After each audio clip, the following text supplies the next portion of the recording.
올해 여러분 설교를 시작하면서 24살 된 청년 소개해 드릴까 합니다. 그는 매우 독실한 크리스찬 청년인데요, 그의 노래를 여러분께 먼저 가사로 보여주기를 원합니다. 그가 고등학교 때 17살 때 작곡한 노래의 가사예요. 요즘 세상을 아주 따뜻하게 오고 있습니다. 상당히 은혜로운 가사인데요, 제가 한번 읽어볼까요? 이렇게 되어 있습니다.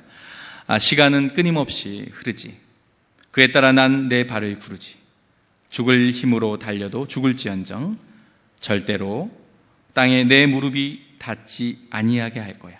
내 무릎은 오직 주님 앞에서만 꿇을 것이고 내 눈은 언제나 보이지 않는 미래를 째려봐.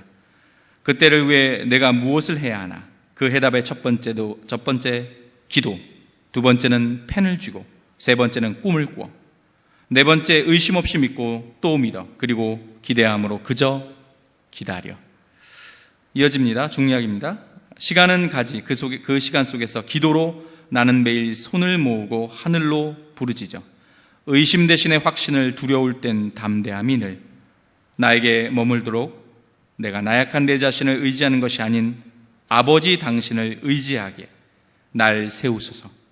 나는 아직까지 너무도 미비하기에 그러나 미비한 만큼 창대하는 것을 믿지 언제나. 여러분, 고등학교 17살짜리가 지은 가사, 여러분 얼마나 담대한 믿음의 고백이고 믿음의 정수입니까? 자, 그럼 이 가사의 내용을 영상으로, 노래로 한번 들어볼 텐데요, 보기 전에 심호흡을 한번 해주셨으면, 숨을 한번 크게 한번 쉬셔야 됩니다. 네. 자, 준비되셨습니까? 그러면 영상 같이 보겠습니다.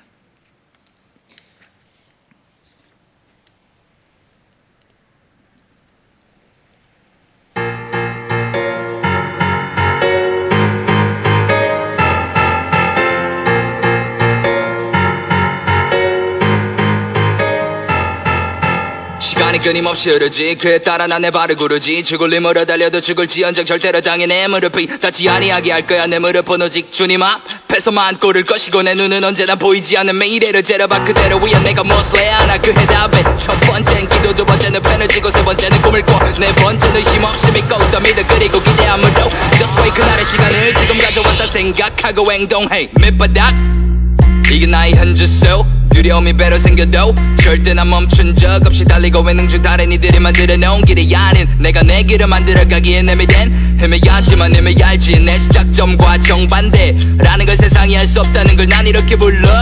가능성 오늘도 내 빈잔을 더 계속 채워나가 매일 밤마다 꿈에 대한 열정으로 끝없이.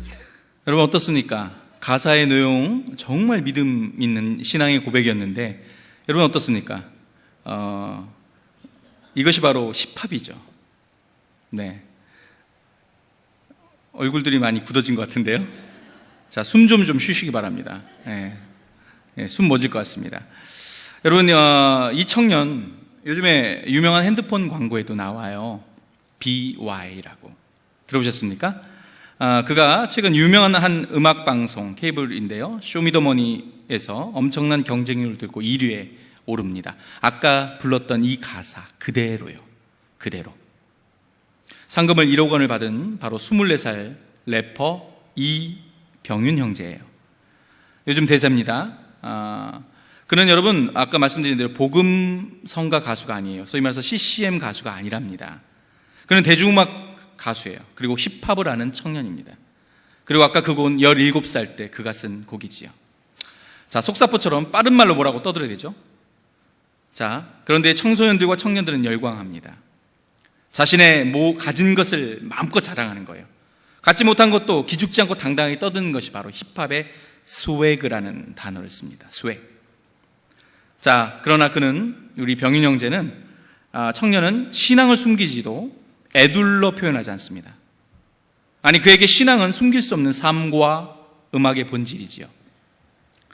자, 사진 한번 볼까요? 이것도 그가 7월 8일 방영된 쇼미더머니 경연 무대에 오른 모습입니다. 변함없이 그는 목에 십자가 목걸이를 하고 나와서 1위의 영광을 얻습니다.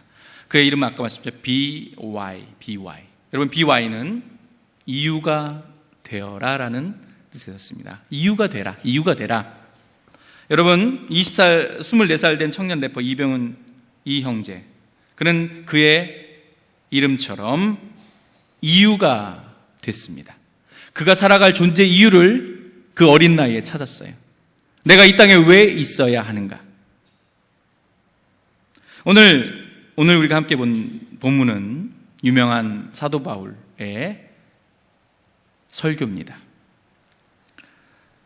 그는 이제 여러분 에베소 교회를 마지막으로 예루살렘으로 떠나가야 될 시점이었어요. 급하게 빨리 가야 될 때였습니다. 그래서 마지막으로 에베소 장로들을 불러놓고 지금 설교를 하고 있어요. 그가 이 설교의 핵심은 가장 큰 것은 바로 자기 존재 이유에 대한 설명이에요. BY. 사도 바울이 이 땅 가운데 이방인 선교사로 부름받은 이유를 설명하고 있어요. 그리고 내가 과거에 무엇을 했으며 오늘날은 무엇을 하고 있고 난 미래에 무엇을 할 것이라는 얘기가 이 설교의 핵심입니다. 여러분, 사도 바울의 이 설교, 소위 말해서 그의 바울 서신의 모든 내용이 응축적으로 담겨져 있는 이 짧은 설교 속에 사도 바울의 이 땅 가운데의 존재 이유를 우리는 온전히 분명하게 볼 수가 있습니다. 자, 사도 바울의 설교를 통해서, 그리고 오늘 2000년이 시간이 흐른 이 시대에 살아가는 한 젊은 청년 래퍼를 통해서 당당하게 자신이 이 땅에 존재해야 될 이유를 아주 꺼리낌 없이 천명하고 있습니다. 자, 우리 옆 사람과 한번 이렇게 인사하겠습니다. 이렇게 한번 물어볼까요? 주님이 당신을 이 땅에 왜 부르셨나요? 라고 한번 물어보겠습니다. 주님이 당신을 이 땅에 왜 부르셨나요? 자, 오늘 그렇다면 우리가 이 땅에 존재 이유를 선명하게 알고 있는 사도 바울과 그리고 오늘 살아가는 이 힙합 청년을 통해서 배우는, 자, 우리는 그렇다면 어떻게 꺼리낌 없는 인생을 살 수 있을까요? 나의 존재 이유를 찾고 당당하게 꺼리낌 없는 인생 어떻게 살 수 있을까요? 첫 번째는 여러분 이겁니다. 바로 성령의 인도하심이 있어야만이 꺼리낌 없는 인생을 살 수 있다는 거죠. 자, 오늘 본문 22절 사도 바울의 그 꺼리낌 없는 인생, 그 비결이 나옵니다. 같이 22절 본문을 다시 한번 읽겠습니다. 시작. 보라, 이제 나는 성령에 매여 예루살렘으로 가는데 거기서 무슨 일을 당할지 알지 못하노라. 보라, 이제 나는 성령에 매여. 그 예루살렘으로 가게 된 것은 자기의 선택이 아니라 성령 하나님의 인도하심이었음을 분명하게 이야기하고 있어요. 자신의 확신이 아니라. 여러분, 사도 바울은 지금 마음이 급해요. 그동안 이방인 교회에서 모은 많은 헌금과 연보를 가지고 예루살렘 교회로 빨리 가야 되는 상황이었어요. 오순절 전까지. 그래서 밀레도에서 에베소 교회까지 3년이나 사역했던 그 교회에 가지 못하고 밀레도로 장로님들을 부릅니다. 그리고 오늘 설교를 하는 거죠. 그러나 분명한 것은 사도 바울에게 있어서 분명한 것은 성령의 인도하심에 매여서 예루살렘의 발걸음을 향했다는 겁니다. 자, 다시 한번 23절을 통해서도 사도 바울의 그 꺼리낌 없는 인생의 비결을 한번 보겠습니다. 23절이죠. 오직 성령이 각 성에서 내게 증언하여 라고 되어 있습니다. 여러분 어떻습니까? 그의 1, 2, 3차 전도 여행의 다음 목적지, 그 다음 행선지의 결정도 성령이 각 성에서 내게 증언한 대로 그는 이동했던 것이지요. 그렇습니다. 그는 뿐만 아니라 23절에 방금 전에 봤던 본문에서 결박과 환난이 나를 기다린다는 말도 있어요. 고난과 고통의 길을 직면하는 데 있어서도 하나님의 인도하심을 따라갔다는 사실입니다. 사랑하는 홍성 가족 여러분, 꺼리낌 없는 인생, 그것이 가능하기 위해서 가장 중요한 것은 오늘 본문에서 첫 번째로 나온 것은 바로 하나님의 인도하심입니다. 하나님의 인도하심. 당당한 인생을 살고 싶으십니까? 남들과 대별되는 나만의 인생의 존재 이유를 찾고 싶으십니까? 그렇다면 성령 하나님의 여러분 인도하심을 받으시기 바랍니다. 자, 우리 옆 사람과 이렇게 인사하겠습니다. 성령님이 이끄시는 삶을 사시기 바랍니다라고 인사하겠습니다. 성령님이 이끄시는 삶을 사시기 바랍니다. 여러분 모두가 이 성령의 인도하심을 받는 삶을 사시기를 주님의 이름으로 간절히 축원합니다. 자, 두 번째입니다. 꺼리낌이 없는 인생. 사도 바울은 첫 번째 성령의 인도하심을 분명히 구하면서 살았던 거예요. 그렇기 때문에 그는 당당할 수가 있었던 거죠. 자, 그런데요, 여러분, 꺼리낌 없는 인생, 성령의 인도하심이 있었다고 인생이 탄탄대로일까요? 여러분, 그렇지 않아요. 성령이 인도하시는 길에도 여러분, 고난과 고통은 있기 마련입니다. 여러분, 많은 성도님들이 신앙생활을 할 때 이런 오해를 할 때가 있어요. 예수 믿으면 복 받는다. 그러니 이제 모든 고난은 내 인생 가운데 없어질 거야 라고. 자, 어떻습니까? 우리 선배님들 맞나요? 아니지요. 인생을 살아보시니 실상 절대로 반대이지 않습니까? 오히려 예수 믿으면 고난이 더 많을 때도 있는 것 같아요. 사도 바울에게도 너무나 많은 고난이 있었어요. 분명히 하나님의 인도하심이 있었음에도 불구하고. 본문 19절 말씀 한번 같이 읽겠습니다. 시작. 곧 모든 겸손과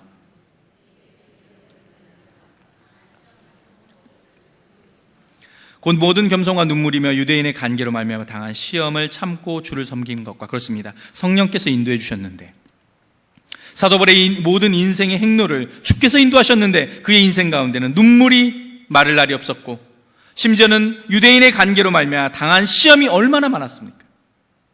그렇습니다.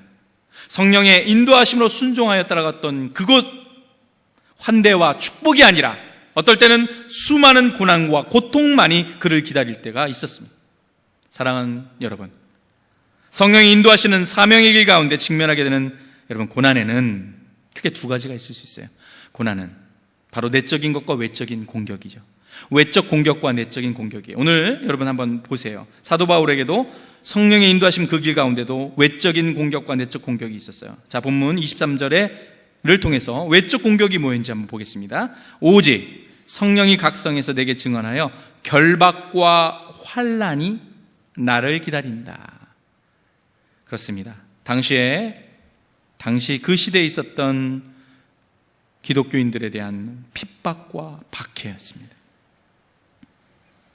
당시 같은 민족인 유대인들이 묵혔던 유대주의자들도, 그리고 영지주의자들, 이단들의 끊임없는 공격과 방해들은 여전히 있었어요. 자, 우리가 읽지 않았지만 본문 29절에 여러분, 사도 바울은 이를 뭐라고 표현했는지 보시기 바랍니다. 본문 29절 보세요. 이렇게 되어 있습니다. 내가 떠난 후에 사나운 이리가 여러분에게 들어와서 그 양떼를 아끼지 아니하며. 이 사나운 이리떼들이라고 표현을 하죠. 기독교를 부인하는 거짓 교사들이며 예수 그리스도가 아닌 다른 구원의 길로 인도하는 이단을 지칭하는 것입니다. 자, 그렇다면 사도 바울을 공격하는 내적 적들은 뭘까요? 내적인 적들은, 외부적인 적들은 박해, 핍박, 환난들이었고, 영지주자들, 이단들이었습니다. 30절인데요 읽지 않았지만 이렇게 되어 있습니다. 또한 여러 번 중에서 제자들을 끌어 자기를 따르게 하려고 어그러진 말을 하는 사람들이 일어날 줄을 내가 아노라. 여기 나오는 내적인 공격의 적은 뭐냐면 자기를 따르게 하려고 어그러진 말을 하는 사람들이라고 되어 있어요. 즉 이들은 뭐죠? 바로 안타깝게도 같은 교회 안에, 에베소 교회 안에 있는 믿음의 동역자들이었어요. 그들이 바로 내적인 적이었어요. 공격한 적이었죠. 에베소 교회를 분열시키고자 하는 자칭 사도라고 하는 무리들이었습니다. 이들은 교회의 머리신 예수 그리스도를 따르도록 하는 것이 아니라 자기 자신을 따르도록 했던 사꾼들이에요. 그런데 사도 바울의 영향력이 점점 커지고 그가 사도권을 하나님 주님께 받았다는 그 말에 시기와 질투를 했었죠. 자기들을 따르지 않는 것이 너무나 싫었던 거죠. 그들은 다름 아니라 그 당시 여러분 복음에 참다운 능력이 없었던 니골라당 분파였습니다. 자, 앞에서 제가 소개해드린 이 힙합 청년 24살 병윤 청년에게도 역시 고난과 고통이 있어요. 바울과 마찬가지로 외적 공격과 내적인 방해가 있었습니다. 여러분, 외적인 공격은 바로 세상 사람들과 불신자들의 친구들의 조롱과 멸시였어요. 여러분, 다시 한번 여기 가사를 볼게요. 아까 보여줬던 가사에 보면 그의 신앙 고백 가운데 그게 나와 있어요. 자, 내 꿈이 개꿈인 줄 알던 애들은 날 보면 여전히 놀란다. 너 17살 때부터 꿈꿨던 꿈 아직 포기도 않고 있었냐? 내가 맨날 책상 앞에 앉아서 랩할 때마다 들렸던 세상의 책망이라고 가사가 적혀 있어요. 자, 이 청년에게 17살 우리 하나님 안에서 꿈을 꾸는 래퍼에게 세상 사람들은 조롱을 했어요. 너 그거에서 뭐 먹고 살래? 그런 거에서 네가 되겠니라는. 그리고 어떻습니까?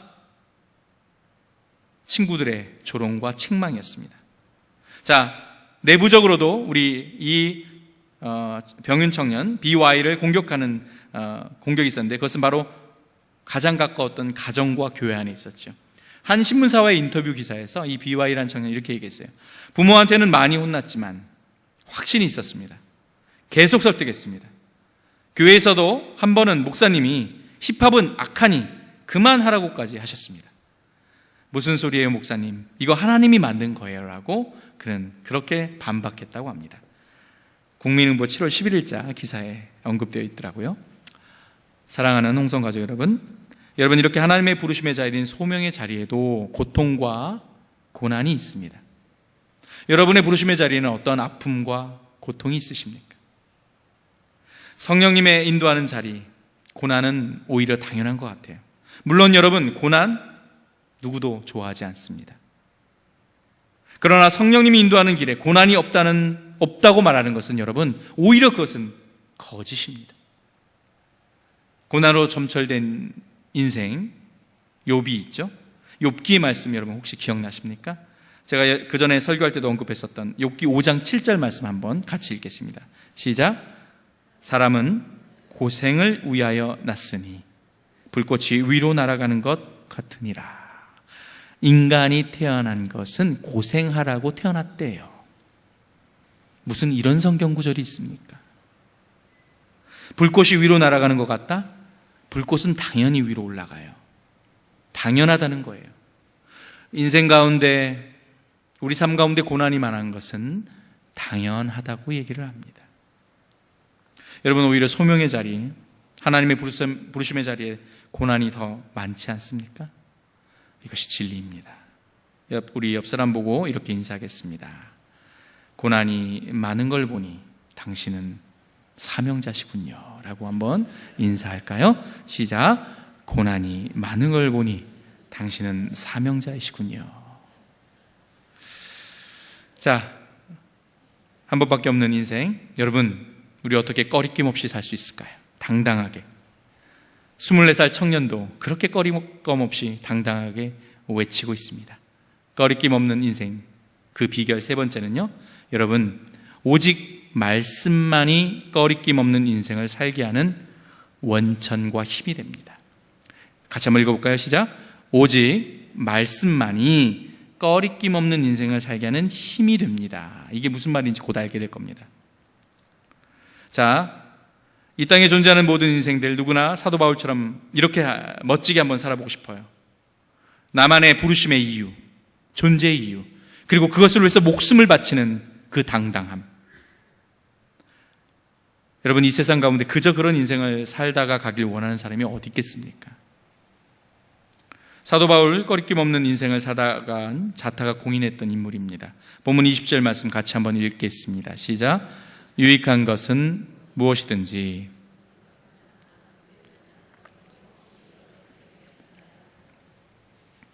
그렇습니다. 사도 바울은 공중 앞에서나 각 집에서나 꺼리낌 없이 그 모든 것들을 전했어요. 유익한 것은 무엇이든지. 그에게 유익은 무엇일까요?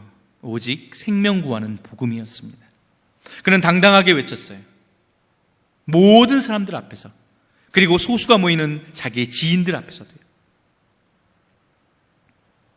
본문 27절에도 사도 바울의 고백을 또 들을 수 있습니다. 같이 한번 크게 읽겠습니다. 시작. 이는 내가 꺼리지 않고 하나님의 뜻을 다 여러분에게 전하였습니다.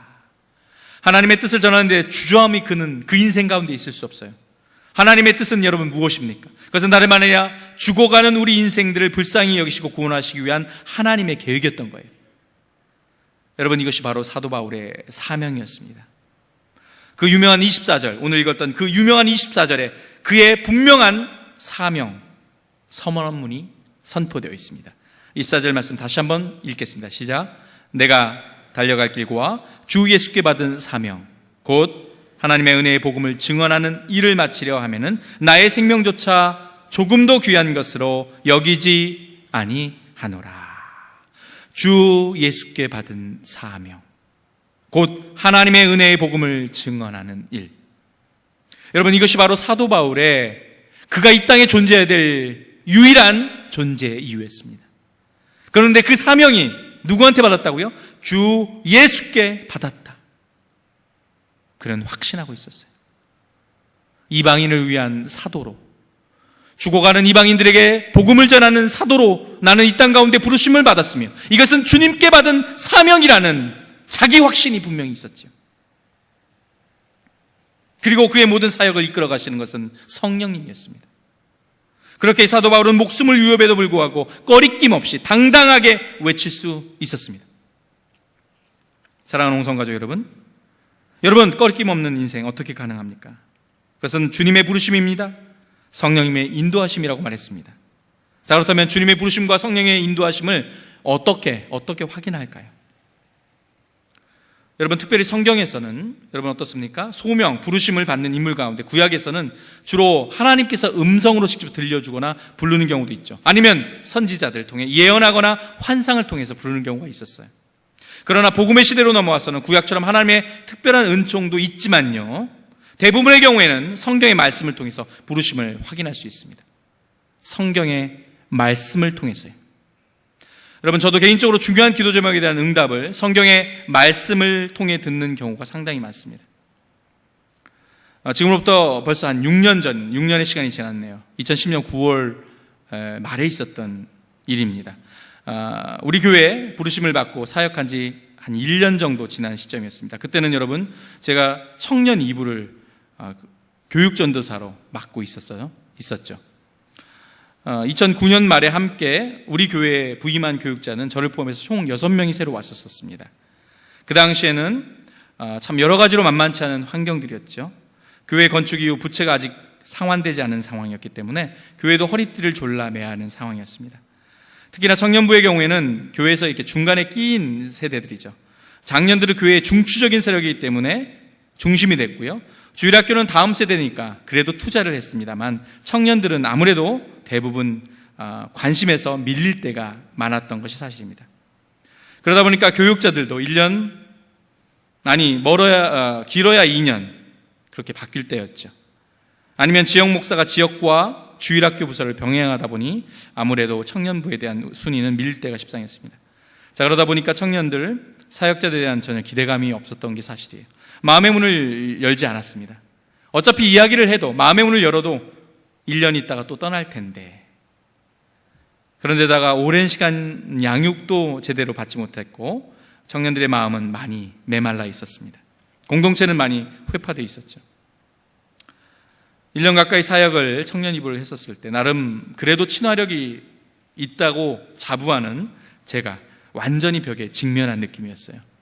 공교롭게도 오늘 대표 기도를 한 우리 김현애 집사가 그때 청년부 부회장이었어요. 오늘 기도할 줄 몰랐네요. 그리고 그 남편은 회장인 우리 강영근 집사가 저기 앉아있네. 그렇습니다. 그때 제가 처음 부임했을 때 둘이 회장과 부회장이었습니다. 우리 청년부 공동체는 여러 가지로 어려움이 많았었죠. 저도 이 모양 저 모양으로 의욕을 갖고 해보려고 했지만 쉽지가 않았고 저도 지칠 때가 많았습니다.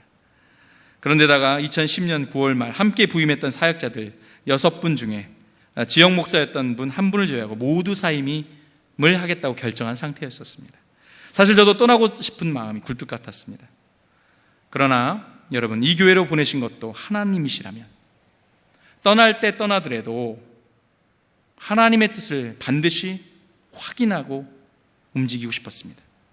그래서 3일 동안 강화도에 제가 주로 가는 기도원에 짐을 싸서 갔고 금식 기도를 했습니다. 그때 제 나이가 이제 40을 바라보는 나이였죠. 여러분 아시겠지만 저는 뒤늦게 부르심을 받고 36 늦은 나이에 신학교에 갔습니다. 그리고 그때 딸 아이 예빈이가 돌 막 지난 시점이었습니다. 그 다음해인 2011년도 교회에 그대로 남아 있어도 또 교육 전도사로 있어야 되는 상황이었습니다.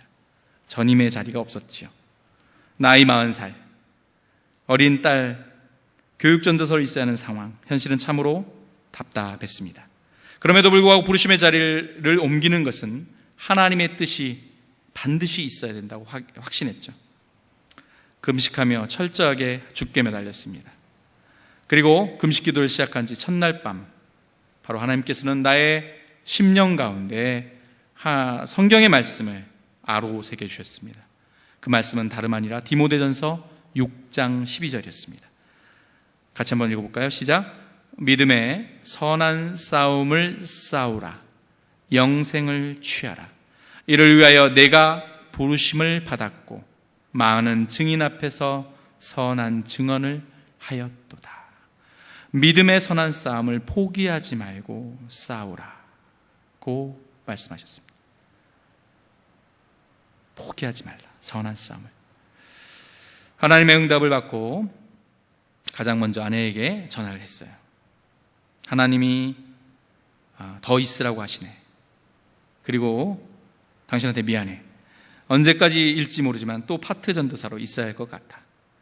아내는 흔쾌히 대답해 주셨습니다. 하나님이 있으라고 하면 있는 거죠. 괜찮아요. 그렇게 가벼운 마음으로 저는 응답을 받고 기도원을 내려왔습니다. 그리고 다음 날 토요일 아침 사임을 결정하신 한 목사님이 제게 조용히 와서 궁금한 나머지 물어봤죠. 내년에 어떻게 할 거야? 저는 꺼리낌 없이 대답했습니다. 목사님, 하나님이 더 있으래요 라고요. 그리고 그 다음 해인 2011년 3월 생각하지 못한 일이 생겼습니다.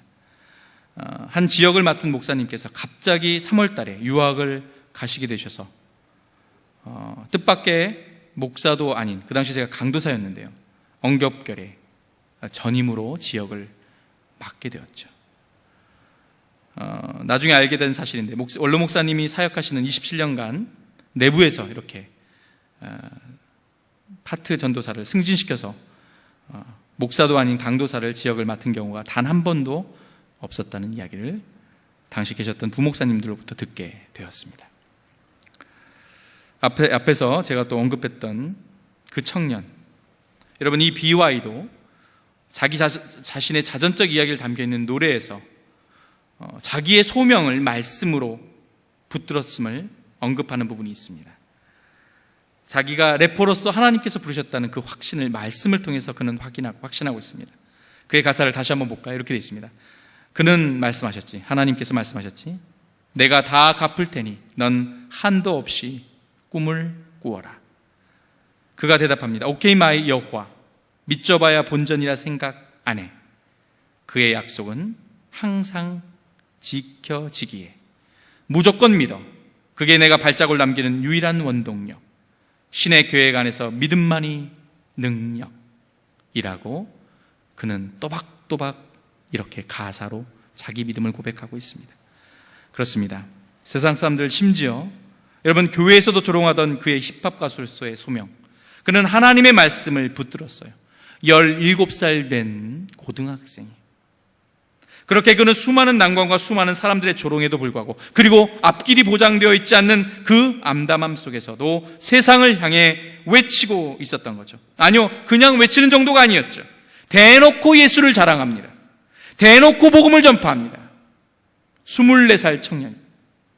여러분, 이 청년이야말로 사도 바울처럼 지금 이 시대에 아주 당당하게 꺼리낌 없는 인생을 오늘도 살고 있습니다. 그리고 그는 아까 가사에서 처음에 이렇게 얘기합니다. 절대로 땅에 내 무릎을 닿지 아니하게 할 거야. 내 무릎은 오직 주님 앞에서만 꿇을 것이고, 내 무릎은 주님 앞에서만 꿇을 것이라고 그는 당당하게 외칩니다. 사랑한 홍성 가족 여러분, 그리고 그는 이렇게 또 얘기하죠. 그때를 위해 내가 무엇을 해야 하나? 그 해답의 첫 번째, 기도. 두 번째는 펜을 쥐고, 세 번째는 꿈을 꿔. 네 번째는 의심 없이 믿고 또 믿어. 그리고 기대함으로 그저 기다린다라고. 사랑하는 여러분, 꺼리낌 없는 인생, 주님께 받은 사명이 있는 인생, 여러분 우리 모두 동경하는 인생이 아닙니까? 그런데 사도 바울과 같이 아주 특별한 인생에게만, 혹시 하나님께서 왜 특별하게 선택된 인생에게만 바로 이런 인생이 허락될까? 나는 왜 오랜 시간을 교회를 다니고 주님을 믿었건만 왜 나에게는 이런 특별한 사명과 소명을 허락하지 않을까라고 혹시 의기소침해 계신 분 계십니까? 다른 세상 속에서도요, 맨날 다른 인생들과 비교하며 살아왔는데 교회에 와서까지 하나님의 쓰임받는 인생들만 바라보면서 부러워만 하고 계시지는 혹시 않으십니까? 그런데요, 혹시 여러분 당신이 잊어버리고 있는 것이 있지 않으십니까? 주님이 당신을 이미 사명자로 부르신 것 왜 잊어버리셨어요? 당신을 향한 주님의 약속의 말씀을 왜 잊어버리셨습니까? 사도 바울이 간곡하게 그 당시의 교인들에게, 그리고 오늘 당신에게 눈물로 호소하고 있습니다. 제발 내가 가르쳤던 말씀 기억하라고. 우리가 읽지 않았던 본문 32절 말씀을 한번 큰 소리로 읽어보겠습니다. 같이 읽겠습니다. 시작. 지금 내가 여러분을 주와 및 그 은혜의 말씀에 부탁하노니 그 말씀이 여러분을 능히 든든히 세우사 거룩하게 하심을 입은 모든 자 가운데 기업이 있게 하시리라. 지금 사도 바울이 보세요, 여러분을 주님과 그 주님의 말씀에 부탁한대요. 어디다 부탁해요? 말씀에 여러분과 저를 부탁한대요. 그럼 어떻게 됩니까? 그 말씀이 여러분을 능히 든든히 세워준대요. 아까 그 청년이 자기에게 주어진 그 말씀을 붙들고 있을 때 그 말씀이 이 청년을 올곧게 붙들어줬어요. 여러분, 여기서 주와 그 은혜의 말씀에 부탁하노라 해서 부탁하다는 말씀은 어떤 뜻이냐면 넘겨주는 거예요. 맡기는 거예요. 사도 바울이 여러분과 저를 어디다 맡겼냐면요, 주님과 주님의 말씀에 넘겨줬어요. 바로 오늘도, 지금도. 그럼 어떻게 된다고 했죠? 그 말씀이 여러분과 제 인생을 든든하게 세워준다고 얘기합니다. 그런데 여러분을 든든하게 세워줄 그 말씀은 무엇입니까? 여러분을 사명자로 불렀던 그 말씀은 어디 기억하고 계십니까? 결국 여러분, 말씀만이 우리 인생을 꺼리낌 없는 인생으로 온전하게 세워줄 수 있는 것입니다. 여러분은 어떤 말씀을 받으셨습니까? 여러분은 어떤 말씀을 가슴에 새기고 계십니까? 이미 여러분 우리한테 주셨어요. 주의 말씀으로 이미 주셨어요. 그 대표적인 말씀 한번 볼까요? 뭡니까? 바로 예수님께서 이 땅을 떠나기 바로 직전 당신의 사랑하는 제자들과 여러분과 저에게 준 마지막 그 명령의 말씀이죠. 마태복음 28장 19절과 20절 말씀, 대위임령 같이 읽겠습니다. 시작. 그러므로 너희는 가서 모든 민족을 제자로 삼아 아버지와 아들과 성령의 이름으로 세례를 베풀고 내가 너에게 분부한 모든 것을 가르쳐 지키게 하라. 볼지어다 내가 세상 끝날까지 너희와 항상 함께 있으리라 하시느니라.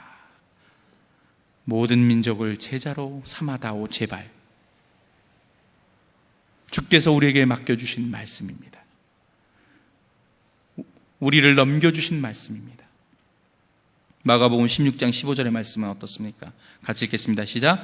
또 이르시되 너희는 온 천하에 다니며 만민에게 복음을 전파하라고 여러분과 저를 이미 이 말씀으로 주께서 불러 놓으셨습니다. 왜 여러분은 잊으셨나요? 이 말씀이 여러분과 저를 부르는 사명의 말씀이었지 않습니까? 이 말씀이 여러분과 저의 인생을 꺼리낌 없는 인생으로 살게 하는 그 말씀 아니었습니까? 이 말씀이 여러분과 저를 아주 든든하게 세우는 말씀이 아니었나요? 한 기자가 이 BY 이병윤 청년에게 이런 질문을 던졌어요. 너무 기독교적 색채가 강한 거 아닌가요? 사람들이 당신은 예수 얘기만 안 하면 정말로 멋있을 텐데 라고 말하지 않던가요? 라고 기자가 물었어요. 그랬더니 이거에 대해서 이 청년은 이렇게 대답했습니다. 그런 말 정말 많이 들었습니다. 너무 종교색이 들어가는 거 아니냐, 듣는 사람들이 거부감을 들 것 같다는 이야기도 수없이 들었다고 합니다. 그때마다 저는 이렇게 대답했어요. 무슨 소리예요? 이게 멋이에요. 이게 진짜 멋있는 거예요. 라고. 수많은 래퍼들은 이렇게 얘기해요. 여자들을 많이 만나거나 돈 자랑하는 게 멋일 수 있다라고 얘기한대요. 하지만 저는 그런 것 다 주어져도 그 모든 것들이 바로 주인이 예수님이라고 말하고 싶어요 라고 얘기했습니다. 그리고 그는 덧붙였습니다. 이런 생각을 멋으로, 진짜 문화로 만들어 가고 싶어요. 하나님 문화를 정말 멋있게 만들어 보고 싶어요. 그래서 오늘도 저는 엄청나게 열심히 연습하고 있습니다. 라고. 그의 꺼리낌 없는 인생을 보시기 바랍니다. 여러분은 어떤 인생을 사십니까? 여러분, 우리는 당당하게 살고 계십니까? 자, 그렇다면 주님의 말씀에 붙들린 인생에 대한 이 청년의, 주님의 말씀에 붙들린 한 청년에 대한 세상의 반응은 어떨까요? 자, 보시죠. 여러분, 이게 유튜브에 지금 수많은 이 청년이 부른 가사가 나옵니다. 가사를 또박또박 적어주는데요. 이게 이 영상만 84만 명이 봤어요. 수많은 청년들, 거기에는 너무나 많은 안 믿는 청년들이 이 랩을 듣기 위해서 왔죠. 자, 여기에 대해서 어떻게 댓글이 올라가는지 보시죠. 보이십니까? 이렇게 됐습니다. 랩 듣다가 은혜 받긴 또 처음이네. 와, 그냥 아멘이 나온다. 아멘. 그 밑에도 붙었습니다. 댓글 또 보실까요? BY 랩을 들을 때마다 느끼는 건데, BY는 신앙심이 깊은 것 같다. 교회 다녀야 하나요? 라고. 그랬더니 밑에 교회 다니는 청년들이 댓글을 줬어요. 성경책도 읽어보세요. 마태복음부터 추천합니다. 기도는 주기부터 하세요. BY가 기독교니까. 라고. 자, 그리고 한 불신 청년이 이렇게 얘기했습니다. 교회를 다녀볼까? 라고요. 그랬더니 밑에 네네라고 답변을 했죠. 자, 그리고 한 교회 다니는 청년이 이렇게 얘기합니다. BY 감사합니다. 사랑합니다. 존경합니다. 계속 하나님을 전해주세요. 라고. 그리고 또 한 청년은 이렇게 얘기합니다. 주님, 저도 이처럼 세워주셔서 주님께 영광 돌려드리고 주님을 기쁘게 해드릴 수 있는 날이 오게 해주세요. 라고 답글을 다녔습니다. 24살 청년 BY. 여러분, 그의 인생은 주님의 붙들린 꺼리낌 없는 인생을 지금 살고 있습니다. 주님이 주신 말씀을 붙드는 순간, 말씀은 그의 인생을 온전하게 세워주고 붙들어줬습니다.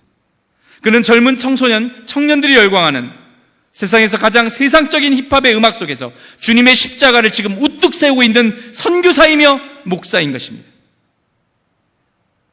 사랑하는 여러분, 사도 바울이 우리를 맡긴 말씀이 지금 당신을 부르고 있습니다. 한 번밖에 없는 우리의 인생을 온전히 세워줄 말씀이 이미 성경에 기록되어 있네요. 우리 아멘하고 순종하며 나갑시다.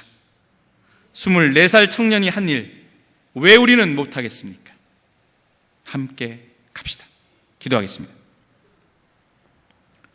사랑의 하나님, 남 인생 바라보게 하지 마시고 세상 속에서도 비교하느라고 멍들었는데 교회에 와서도 남의 인생 기웃거리며 멍들게 하지 말고, 주님, 이미 주께서는 말씀으로 저를 사명자로 부르셨음을 다시금 깨닫습니다. 그저 그런 인생 아닌 꺼리낌 없는 인생, 주님의 사명자로서 온전히 우뚝 서는 인생 살게 하여 주시옵소서. 설사 그 길이 고난과 돌짝밭과 가시밭길이라 하더라도 성령의 인도하시는 길에도 고난이 있음을 직시하며 주의 손 꼭 붙들고 그 길을 가겠나이다. 주님, 저를 사용하여 주시옵소서. 감사합니다. 예수님의 이름으로 기도드렸습니다.